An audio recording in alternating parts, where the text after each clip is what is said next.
Do you have a commander that's feeling neglected, tired of being tucked away in the command zone? Well, that's where we come in.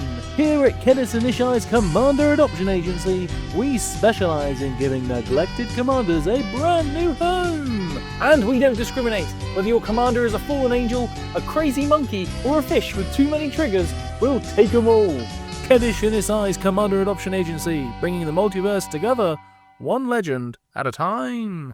That's right, today we're going to be looking at a deck that steals our opponent's commanders and then hits them in the face with them. Did you know that you can actually lose to your own commander damage? It's true, if you take 21 points of damage from your own commander, you're out of the game. It's a harsh lesson, but maybe you should have loved them more. Anyway, even though we'll be borrowing our opponent's commanders, we'll still need our own, and we've got two. So let's have a look at them.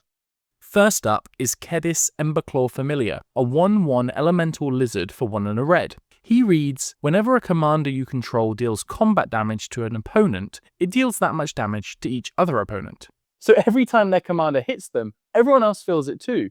And thanks to the partner mechanic, he's got a business associate. Enter Ishai, Ujitai Dragon Speaker, a 1/1 bird monk for 2 and Azorius with flying, and an ability that reads, whenever an opponent casts a spell, put a +1/+1 counter on Ishai. So what's the game plan here? Well, it's simple. We'll swipe our opponent's commander from their side of the field onto ours, and then hit them in the face with it. And thanks to Kedis, no one's left out on the fun as everyone takes damage. And Ishai? Well, they're not directly related to the theft plan, but with every spell our opponents cast, they'll get bigger, acting as a great deterrent to attackers and just a big beater if we need it in the late game. So how do we even go about stealing our opponent's legends? Well, there's a plethora of theft and threaten effects in Jeskai colors. So let's have a look. Cards like Act of Treason are the gold standard, letting us gain control of any creature until end of turn, untap it, and give it haste. Perfect for throwing it straight back in the face of whoever it belonged to. Here's the best part. Because when we swipe a commander, it doesn't move zones, they can't choose to put it in the command zone, just like they would if it went to hand or graveyard or exile. That means there's no escaping the Commander Adoption Agency. Joining Act of Treason are classics like Besmirch, Bloody Betrayal, Furnace Reigns, Traitorous Blood, Twisted Fealty, Vengeful Possession, and Awaken the Sleeper, all ready to yoink a creature and let us turn it against its former master. Zealous Conscripts, Swooping Pteranodon, Zidane Tantalus Thief, and Captivating Crew all do the same but come with a body. What's more, Zidane will also give you a treasure whenever you give a commander back, and the crew lets you do it time and time again for a repeatable effect. Want to take control of a whole bunch of stuff? Mass Mutiny, Molten Primordial, and Hideous Taskmaster will let you gain control of the whole table's commanders, whereas Mob Rule and Call for Aid will take their whole board, commander and peons alike. The only problem? Not everyone's commander is going to be a 7/7 monster. Sometimes you'll be facing off against a Sithis. And while her effect is very powerful, she's not going to be throwing hands anytime soon. And with limited theft effects in our deck, we can't just keep stealing her over and over again. We need to make sure that every stolen creature hurts. So the only way to do it? Pump up the damage. Legion Leadership is our first big boost, doubling a creature's power and giving it first strike, assuming of course you've decided not to play it as a land. Duelist's Heritage lets us hand out double strike like party favors, doubling up the commander damage before anyone can react. And Aurelia the War Leader, she's our overachiever of the group, hit once, untap, and then hit again with an extra combat step. Before we go any further, we should talk about a small but important rules clarification that really matters for this deck. It's the difference between owning and controlling. You see, any of the commanders that we steal, we don't actually own, so effects that care about ownership just don't apply. Stuff like Flaming Fist, which says commander creatures you own have double strike, just don't work. And as much as we'd like to take full custody, unfortunately the decks go back to their rightful deck boxes at the end of the game. However, there are plenty of cards that talk about commander control that we can take advantage of. Bloodsworn Steward is the perfect example of what we want here, as it gives all commander creatures we control +2/+2 in haste. A clean, elegant boost that turns a borrowed commander into an instant threat. Dancer's Chakrams brings its own hero token and gives every commander you control +2/+2 and lifelink. And Bastion Protector is even better, granting +2/+2 and indestructible. Perfect for ensuring that if we're going to borrow someone's commander, we might as well make sure it survives long enough to hit them with it. Speaking of protection, Vexillus Praetor flashes in to give every commander you control protection from everything, meaning you can swing in unblocked, untargeted, and completely unstoppable. Essior Wardwing Familiar gives pseudo ward 3 to every commander on your side, while K9 Mark 1 adds even more resilience, and can even make one of your legends unblockable. Can't get enough of the loyal sidekicks? Kelith, Sunmane Familiar, will happily hand out 1/1 counters to every commander that you send into battle. Just be careful when you give it back to its rightful owner. Soldier Military Program helps us go wide by generating extra blockers or buffing them whenever we have a commander in play, ours or theirs.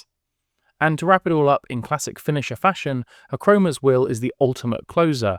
With any of the commanders from the table on our side of the board, we'll have both modes online, giving our entire team flying, vigilance, double strike, lifelink, indestruction, and protection from everything. It's not just static effects that boost damage either. Once a commander is on our side of the board, we can equip it. Let them borrow the Wrecking Ball Arm or Excalibur Sword of Eden, both of which come with reduced equip costs, and you'll turn even the weakest of commanders into a weapon capable of dealing 21 commander damage in one swing. Okay, but right now we're doing all the work, borrowing our opponent's commanders, buffing them up and then swinging at their faces. Surely our opponents can put in some work too. Well, that's where our goad package comes in. Adding to the armory a Bloodthirsty Blade and Assault Suit, both of which force our opponents to take on some of the burden by swinging at each other instead. The real star though is Nelly Borka, Impulsive Accuser, the perfect poster child for this strategy. She suspects and goads each time she attacks, and also gives us a nice slice of card draw in the process. Vengeful Ancestor is another goading classic, tagging a creature whenever it enters or attacks. Just pick an opponent's commander and let the infighting begin. Then there's Spectacular Showdown, which throws the whole table into chaos, especially when overloaded by giving every creature a double strike counter and goading them. And finally, there's Maximum Carnage. It may not have the goad keyword, but it definitely captures the spirit, forcing every creature to attack, then paying you back with a fistful of mana, and then finishing off with a board-wide lava axe to the face. The other huge benefit of goad is it takes the spotlight off us. You see, a goaded creature must attack each combat, but must attack a player other than us if able. That means that it's a nice little bit of protection as well. Now, even though we do have that goad, it doesn't mean we're not running other protection spells as well. Both Propaganda and Ghostly Prison find a place in this list to deter any would-be attackers, and cards such as Comeuppance, Take the Bait, and the soon-to-be-released Judgment of Alexander all prevent combat damage and send it elsewhere, protecting you while taking down your assailants. The thing is, after all of this chaos, you might find yourself in a bit of a deck-building rut. But that's where my secret weapon, Card Mystic, comes in. It's the Magic the Gathering search engine powered by AI models. By simply searching for threat and effects, Card Mystic handed me a whole load of helpful choices. Plus, with the Similar Cards button, I could instantly find new ways to make my opponent's commanders switch sides even quicker. Thanks again to Card Mystic for sponsoring this video, and let's wrap up this build. Alright, so we've stolen, borrowed, buffed and goaded our opponent's commanders, but maybe Kedish and Isai's Commander Adoption Agency just isn't for you. Maybe you want something with a bit more attitude. Sick and tired of Kedish and Isai's Commander Adoption Agency? Well, head on down to Sonic the Hedgehog's, coming soon. And that's right, the Commander Adoption Agency has expanded, and the new branch is sponsored by Sonic the Hedgehog. It's doing the same thing as we did before, but this time we're speed running it. So why don't we have a look at our new ambassador? Sonic the Hedgehog is a 2/4 Hedgehog warrior for Jeskai and 1 that has haste, and whenever he attacks, put a +1/+1 counter on each creature you control with flash or haste. Then, whenever a creature with flash or haste is dealt damage, create a treasure token. So why does this work? Well, because all of our threaten effects, such as Act of Treason, actually give haste when we steal the creature. That means if we swing with that stolen creature and Sonic, they'll both get a +1/+1 counter, and if they get hit along the way, we'll be well compensated with a treasure token. Now, obviously this is less powerful than the original list, and Sonic slots in there perfectly. But if you want to spinball your way to victory, there's a few changes that I would make. Cytoplast Manipulator lets us gain control of any creature with a +1/+1 counter on it, and seeing as though Sonic probably just gave one to an opponent's commander, they're the best of friends. Sorry, Tails.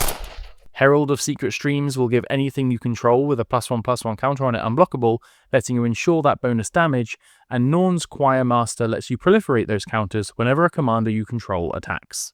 And as you'll most likely be attacking with Sonic and someone else's commander, that's 2 triggers right there. So Sonic, what did you think of the list? Smells like trash! Alright, well, forget about him. What did you think of the list? Let me know in the comments down below. If you liked this video, hit like, and if you really liked it, hit subscribe, and I'll see you next week. Bye.